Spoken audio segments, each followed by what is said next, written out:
Salud al día, porque la prevención es el mejor remedio. Saludos cordiales al norte del país. Somos los medios de comunicación de la Universidad Técnica del Norte. Soy Julio Miguel Andrade, voy a conducir este programa. Hace pocos días, 8 días, se realizó aquí en la Universidad Técnica del Norte un encuentro para todo el personal médico, psicológico, el personal de salud, y se realizó un curso cuyo órgano rector es del Ministerio de Salud sobre salud mental. Sobre este tema vamos a hablar con el psicólogo Daniel Gil Fortul. Él trabaja en el área zonal y sobre todo en el área de promoción de salud mental. Doctor, buenos días, qué gusto tenerla acá. Buenos días, doctor, muchas gracias por la oportunidad de estar aquí. Mire, yo vi una gran concurrencia acá en la Universidad Técnica del Norte, médicos, enfermeras, psicólogos. ¿Cuál fue el objetivo de este encuentro, de este taller que se realizó? Bueno, el objetivo principal de este taller, de este encuentro, era el de socializar a los profesionales de la salud, principalmente a los relacionados con la salud mental, acerca de cuáles van a ser las políticas del Ministerio de Salud para el abordaje de las adicciones. Nosotros tenemos, es de manera generalizada, no, pero en el Ecuador tenemos una cultura que está encaminada hacia el encierro de las personas, hacia la institucionalización de las personas que consumen adicciones. ¿Esto qué quiere decir? Personas que por una u otra razón han llegado a consumir algún tipo de sustancia que se considera ilegal o tóxica y que son internadas. Entonces, el objetivo de estas nuevas políticas es quitarnos de la mente que esa sea una solución. La verdad es que cuando nosotros internamos a las personas que por cualquier situación están consumiendo una sustancia tóxica, lo que estamos haciendo es encerrar a la persona, quitarle las posibilidades de crecer como personas, de poder recuperarse, de poder reinsertarse en la sociedad, y simplemente les estamos apartando y les estamos confinando a un destino solitario, un destino en el que no pueden salir de su adicción, y a la final termina siendo algo perjudicial. Para orientación de nuestros oyentes y televidentes, aquí en nuestro país y en nuestra provincia hay alto consumo, abuso y adicción, que es diferente, usted nos va a explicar. Hay abuso de sustancias psicotrópicas, hay abuso de drogas legales como es el alcohol, como es el cigarrillo, la marihuana, que ya no es legal, pero con una dosis mínima de tolerancia.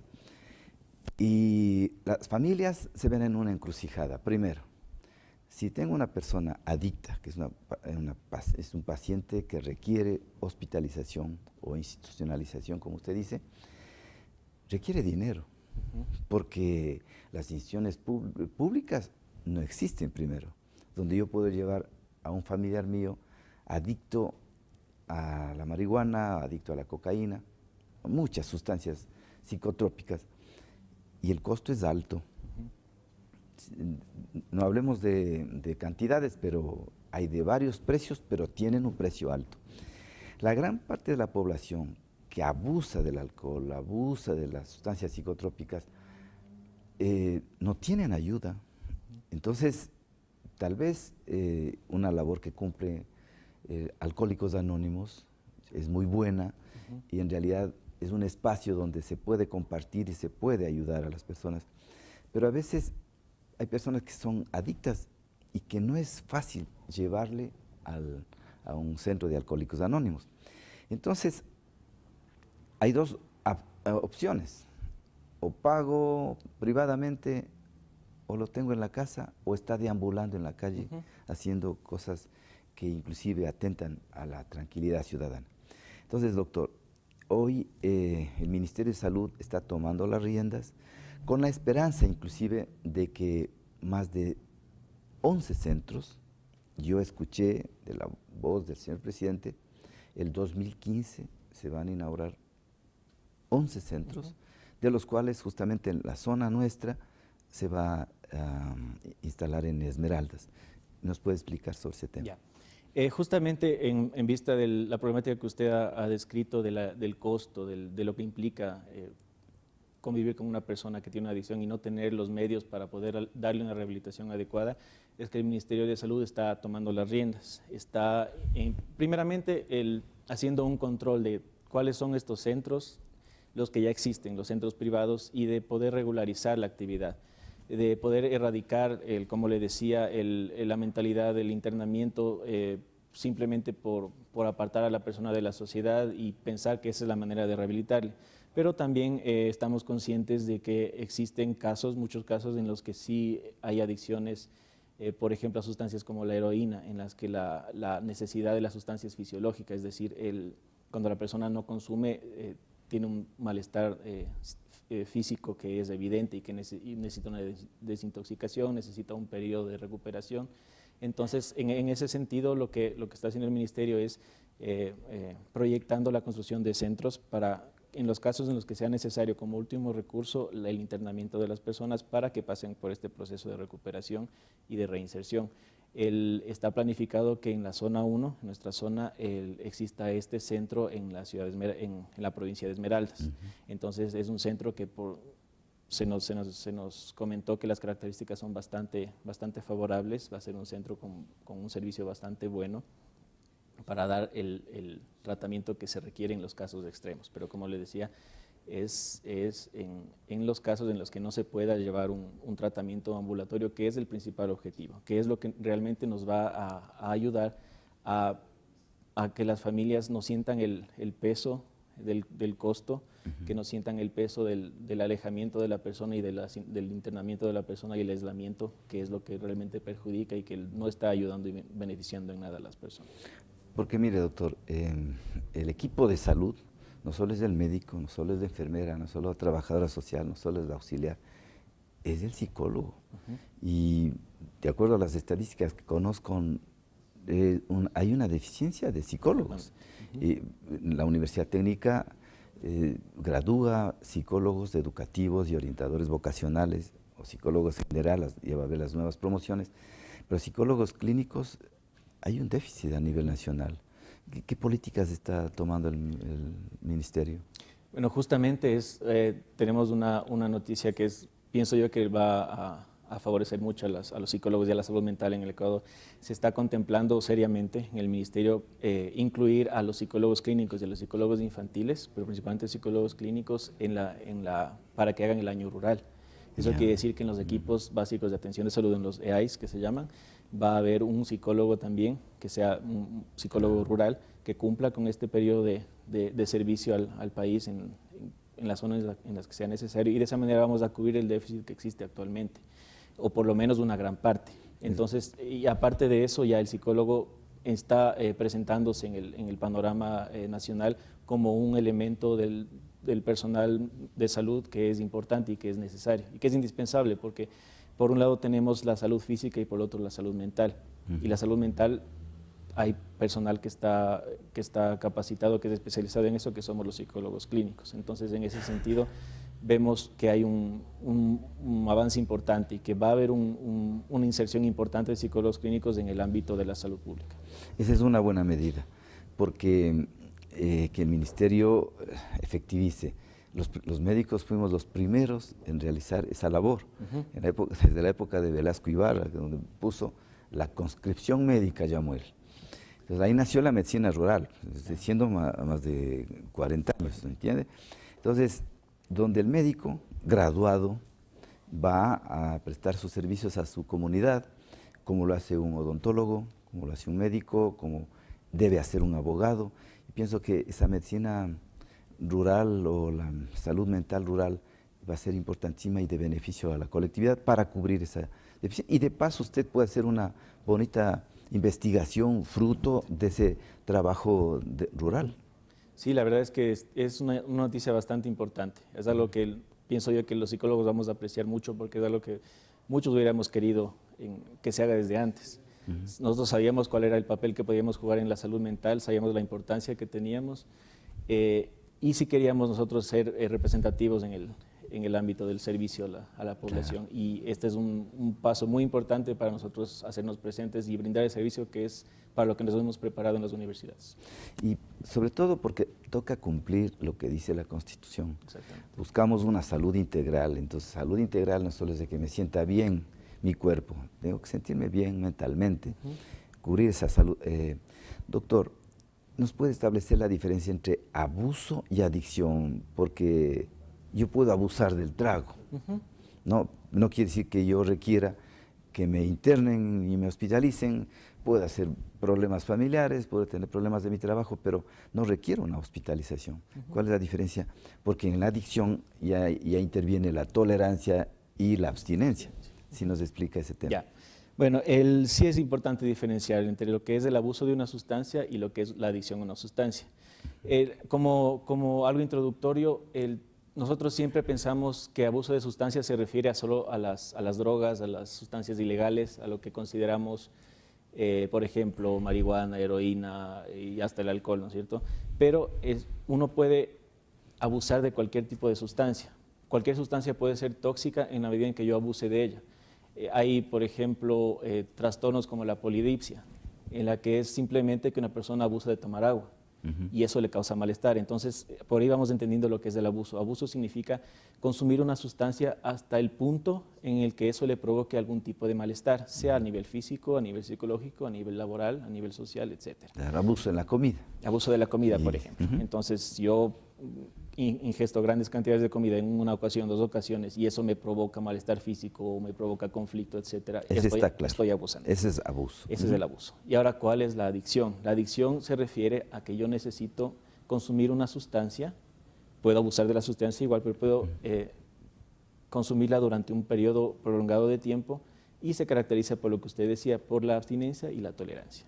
¿Qué es la abstinencia? La abstinencia es cuando yo no consumo esa sustancia que tanto necesito, y empiezo a experimentar síntomas físicos, por ejemplo, temblores, escalofríos, dolores, etc. Y por eso se habla del síndrome de abstinencia, el conjunto de molestias el conjunto de síntomas que hace que pueda matar a una persona por conseguir dinero y consumir. Exactamente, porque es una necesidad fisiológica y también psicológica. Entonces, se refiere a todo ese sufrimiento cuando no existe la sustancia, cuando no se consume.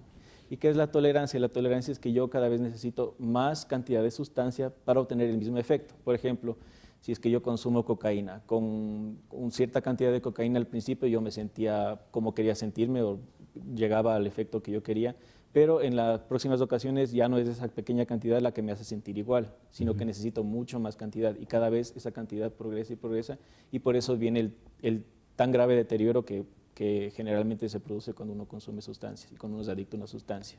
Estos centros que están programados al próximo año, que estamos a pocos días, son centros que tienen 60 camas.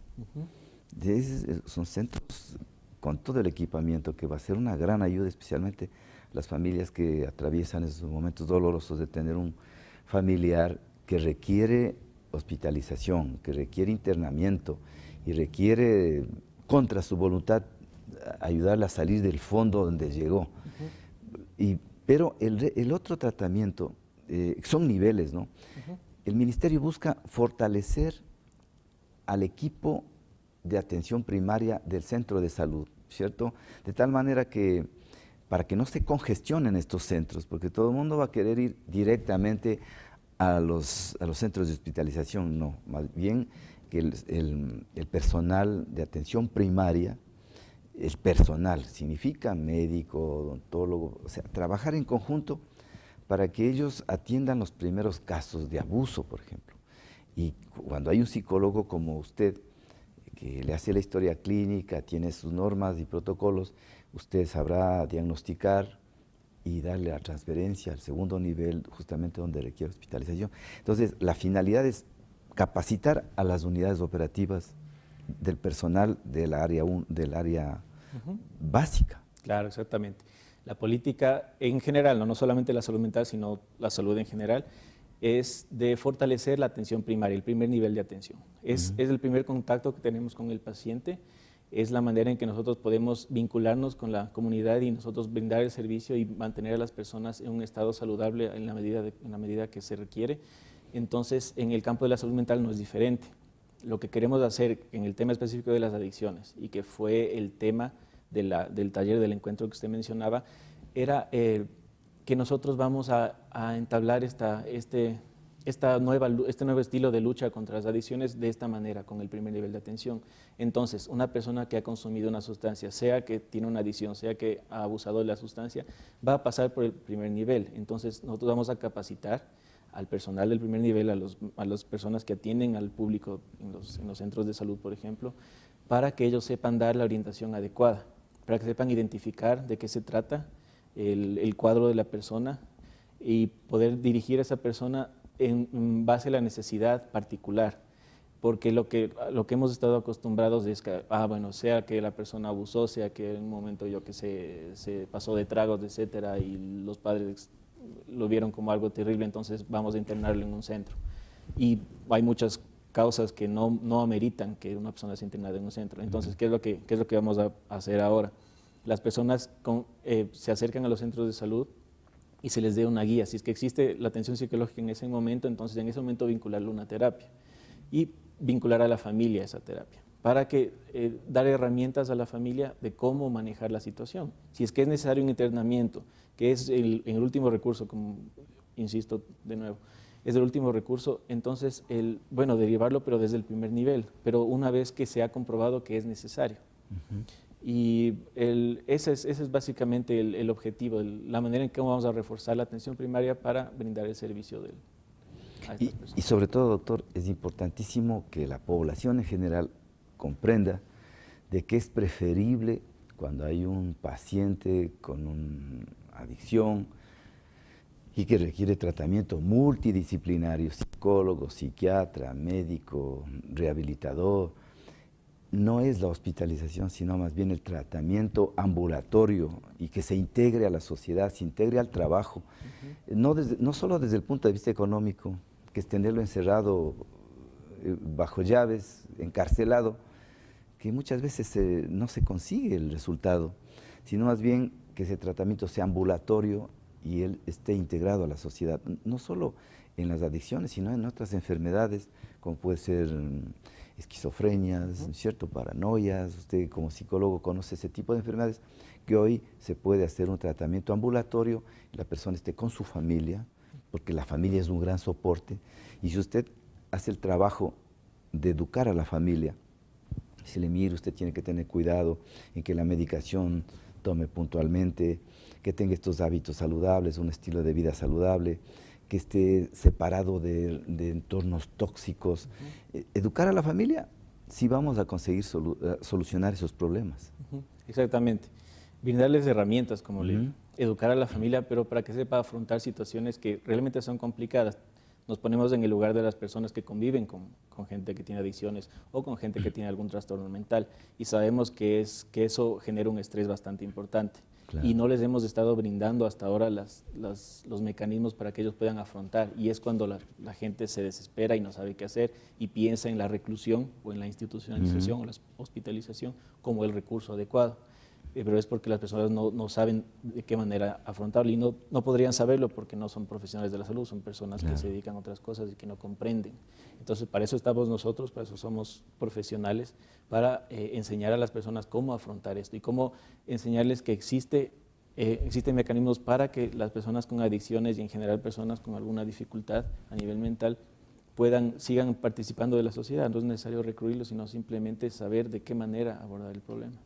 Y no solo porque el Ministerio de Salud es el órgano rector en este tipo de tratamientos, sino porque sigue una tendencia mundial. O sea, la tendencia mundial es a la no hospitalización, sino tratamiento ambulatorio, integrarlo a la sociedad, que él esté que concurra frecuentemente a tratamientos grupales, que concurra frecuentemente a la visita de seguimiento del psiquiatra, del psicólogo, las evaluaciones constantes, y poco a poco se integra a la sociedad y sale de toma conciencia y se integra a la sociedad, al trabajo especialmente, y vincularse a la familia. Exactamente. ¿Qué más importante que la persona mantenga sus lazos afectivos, por ejemplo? Que mantenga contacto con sus buenas amistades, que pueda ser productivo, que pueda sentirse una persona que aporta a la sociedad. Eso, si le quitamos a una persona que tiene una adicción, le quitamos todos esos vínculos con la sociedad, no le estamos ayudando en nada ni a él ni a la sociedad. Entonces, estamos perdiendo un elemento que tiene potencial, porque todos los seres humanos tenemos algún potencial para algo. Y si le quitamos todo vínculo con la sociedad, todo lazo con las personas que le rodean. Entonces, simplemente estamos desentendiéndonos del problema y ocultando a la persona que realmente no pensamos que no funciona en la ciudad y cuando no es así. Doctor, está claro. Entonces, en estos problemas agudos, donde definitivamente el paciente está fuera de control, requiere este internamiento. Y la otra es la preparación para los médicos de atención primaria para saber derivar o no derivar hacia el tratamiento. Doctor, usted que es especialista y es responsable de un área que a mí me gusta, sinceramente no vamos a solucionar los problemas de salud, ese es mi criterio, en nuestro país y en América Latina, si es que no hacemos promoción y prevención, que no es lo mismo. Que quisiera que usted le explique a los oyentes y televidentes. Sale más barato vacunarme contra la poliomielitis que después tener que hacer rehabilitación y caminar con muletos. La prevención es más barato que la curación. Pero ¿cómo le enfocan la promoción? Porque la promoción es un proceso educativo en el cual yo conozca mi cuerpo y pueda adquirir herramientas para yo cuidarme, porque cómo trabajar desde áreas muy tempranas en la promoción y prevención de salud. Ya. Bueno, yo le decía, doctor, para no llenar los hospitales de adictos ya, ¿cierto? No llegar del abuso a la adicción. Exactamente. Conocemos que el problema de consumo de sustancias, cuando llega el abuso, cuando llega la adicción, tiene antecedentes que son realmente profundos en la historia de la persona. Entonces, ¿cómo prevenimos y cómo promovemos estilos de vida saludable? Entonces, como usted decía, existe una diferencia. Nosotros prevenimos cuando damos herramientas a las personas sobre, por ejemplo, alimentación saludable, sobre cómo evitar alguna enfermedad, cómo evitar caer en el consumo de sustancias. Y promovemos estilos de vida saludable cuando nosotros somos un ejemplo, cuando demostramos de alguna manera cómo se lleva ese estilo de vida. Entonces, una promoción empieza por yo, como promotor de la salud, tengo hábitos de vida saludable, los demuestro. Soy una persona que hace ejercicio, soy una persona que se distrae, soy una persona que se mide en el consumo, por ejemplo, de alcohol o que realmente no consume alcohol, etcétera, que sabe manejar el consumo de alimentos, por ejemplo, que no se excede en el consumo de alimentos. Entonces nosotros promovemos estilos de vida saludables con nuestro ejemplo y demostramos que es realmente posible. Y prevenimos cuando les enseñamos a esas personas de qué manera se hace. Cuando les decimos, por ejemplo, si es que yo le doy a mi hijo en la adolescencia, le doy la confianza para que me transmita sus dudas, por ejemplo, que se siente inseguro, que se siente excluido en el colegio y yo le comprendo y abro esos canales de diálogo, entonces yo estoy previniendo que ese muchacho adolescente en un futuro se desapegue tanto de mí como padre, que empiece a buscar refugio, que empiecen a buscar esa necesidad de afecto que le estoy negando en otras personas que realmente podrían inducirle a alguna práctica que no es saludable. Entonces la prevención sí empieza para los padres, por ejemplo, en el caso del consumo de sustancias, en mantener los canales de diálogo, en brindar el afecto necesario y demostrar el afecto, pero de una manera constante, y demostrar comprensión y para eso estamos los profesionales, para guiar. Entonces, si las personas están pasando por dificultades durante la crianza del niño o del adolescente, entonces para eso estamos profesionales de la salud mental, para dar una guía a la persona, orientarle hacia dónde debe dirigirse, qué herramientas puede aplicar o qué estrategias puede aplicar para solucionar el problema del muchacho, darle apoyo en casos, por ejemplo, de desadaptación, de inseguridad, que son comunes en la adolescencia, por ejemplo. Sí. Sabemos que la adolescencia es un periodo crítico, es un periodo en el que florecen muchas alteraciones que pueden llevar a un consumo de sustancias. Entonces es importante enfocarnos mucho en la crianza. Y que se involucren los padres de familia. Eso estamos viendo en el embarazo en adolescentes, ¿no?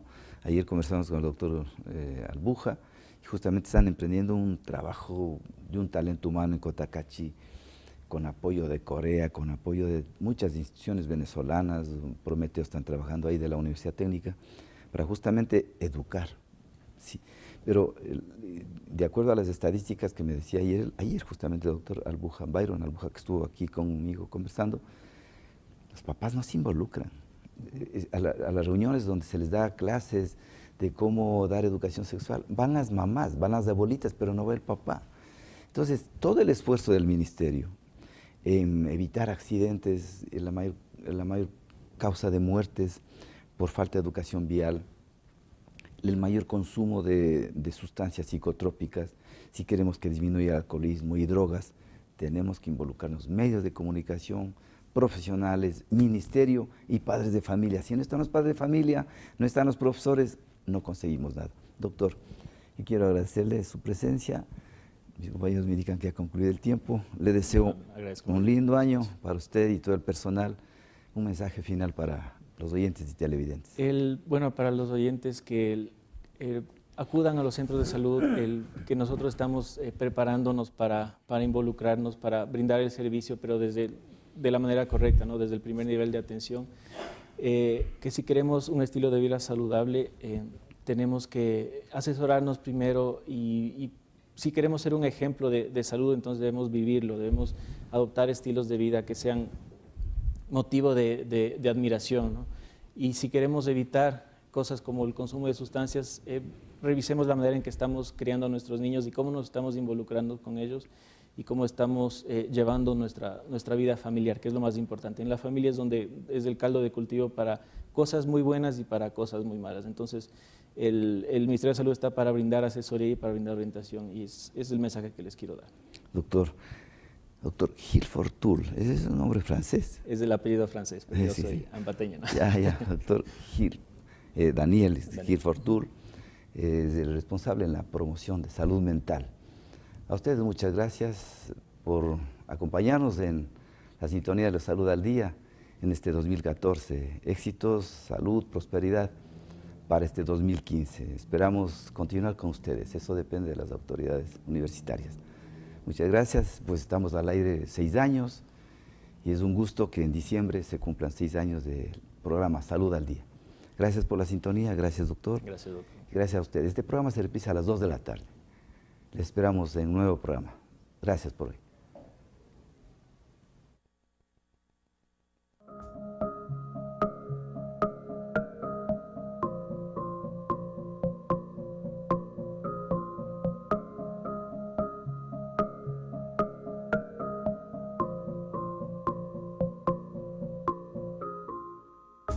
Salud al Día, porque la prevención es el mejor remedio.